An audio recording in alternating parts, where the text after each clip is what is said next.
Breaking అంతోంది. CBI చీఫ్గా అలోక్ వర్మ చేపట్టిన బదిలీలు రద్దయ్యాయి. తాజాగా సిబిఐ చీఫ్గా బాధ్యతలు చేపట్టిన నాగేశ్వరరావు ఆ బదిలీలన్నింటినీ రద్దు చేస్తూ నిర్ణయం తీసుకున్నారు.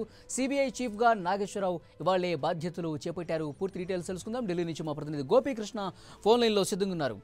గోపి, సిబిఐ చీఫ్గా అలోక్ వర్మ ఏవైతే బదిలీలు చేపట్టారో అవన్నీ పూర్తిగా రద్దయినట్టు సమాచారం ఉంటుంది. ఇవాళ సిబిఐ చీఫ్గా నాగేశ్వరరావు బాధ్యతలు చేపట్టాక బదిలీని రద్దు చేస్తున్నట్టు నిర్ణయం తీసుకున్నట్టు సమాచారం ఉంటుంది. ఏంటి పూర్తి డీటెయిల్స్ ఇవ్వండి సిబిఐకి సంబంధించి. ముఖ్యంగా సిబిఐ వ్యవహారం రోజుకో కొత్త మలుపు తిరుగుతోంది. నిన్న ముఖ్యంగా సివిసి సూచనల మేరకు హైపవర్ కమిటీ పూర్తి స్థాయిలో సమావేశమై అలోక్ వర్మని తొలగించడం జరిగింది.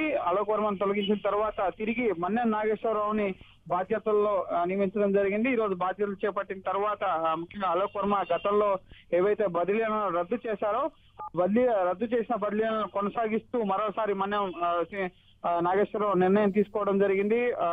అలాగే ముఖ్యంగా రాకేష్ ఆస్థాన కేసుకు సంబంధించి ఒక ప్రత్యేక అవినీతి నిరోధక బృందాన్ని కూడా అలోక్ వర్మ నియమించడం జరిగింది. వీటన్నింటినీ కూడా నాగేశ్వరరావు రద్దు చేయడం జరిగింది. గతంలో సుప్రీంకోర్టు ముఖ్యంగా అలోక్ వర్మ వ్యవహారానికి సంబంధించి హైపవర్ కమిటీ నిర్ణయం తీసుకోవాలి, కేంద్ర ప్రభుత్వం నేరుగా అతన్ని తొలగించడం సరికాదు, స్వతంత్ర వ్యవస్థ అని ముఖ్యంగా వ్యవస్థ విషయంలో కేంద్ర ప్రభుత్వం జోక్యం చేసుకోకూడదని చెప్పి సుప్రీంకోర్టు వ్యాఖ్యానించడంతో ముఖ్యంగా 2 రోజుల క్రితం అలోక్ వర్మ బాధ్యతలు చేపట్టారు. అనంతరం హైపవర్ కమిటీ ముఖ్యంగా ప్రధాని అలాగే ప్రతిపక్ష నేత సుప్రీంకోర్టు న్యాయమూర్తి వీరు సమావేశమై ముఖ్యంగా అలోక్ వర్మపై వస్తున్న ఆరోపణలన్నింటిపైన చర్చించిన తర్వాత ముఖ్యంగా అతను ఈ పదవిలో ఉండకూడదని చెప్పి ముఖ్యంగా ఫైర్ డిపార్ట్మెంట్ డీజీగా అతన్ని బదిలీ చేయడం జరిగింది. తిరిగి సిబిఐ డైరెక్టర్ గా ఆయన తొలగించడం జరిగింది. తొలగించిన తర్వాత మళ్ళీ మన్నెం నాగేశ్వరరావుకి బాధ్యతలు అప్పగించారు.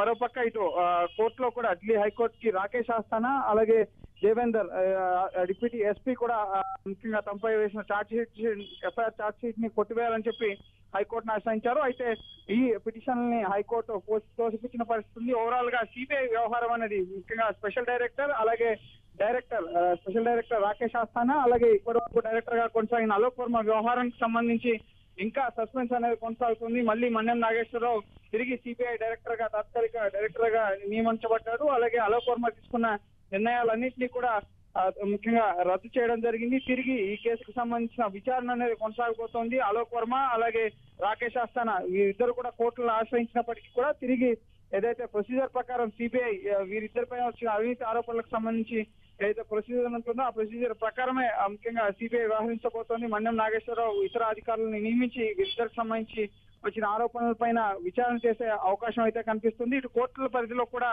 ముఖ్యంగా రాకేష్ ఆస్థానికి అలాగే దేవేందర్ కి ముఖ్యంగా చుక్కెదురైంది. ఢిల్లీ హైకోర్టులో తమపై వేసిన ఎఫ్ఐఆర్ ని కొట్టేయాలని చెప్పి వారు పిటిషన్ దాఖలు చేయగా ఆ పిటిషన్ ని ముఖ్యంగా హైకోర్టు తోసిపుచ్చిన పరిస్థితి. ఓవరాల్ గా అయితే సిబిఐ వ్యవహారం రోజుకో కొత్త మలుపు తిరుగుతోంది. అలోక్ వర్మని తొలగించడం ముఖ్యంగా రఫేల్ వ్యవహారానికి సంబంధించి ఆయన దర్యాప్తు చేస్తారన్న భయంతోనే ఇప్పుడు ముఖ్యంగా అలోక్ వర్మని తొలగించి తిరిగి మన్నెం నాగేశ్వరరావు నియమించారని కాంగ్రెస్ పార్టీ కూడా ఆరోపిస్తున్న పరిస్థితి ఉంది. మల్లికార్జున ఖర్గే కూడా ప్రతిపక్ష నేతగా ఆయనకు సంబంధించి అలోక్ వర్మకు సంబంధించి ఎటువంటి ఆరోపణలలో నిజం లేదన్న అభిప్రాయానికే నేను వచ్చా అని చెప్పి ఆయన కూడా చెప్తున్న పరిస్థితి.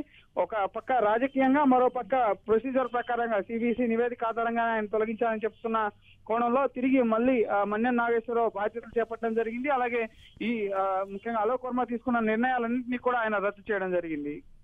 Right, thank you Gopi.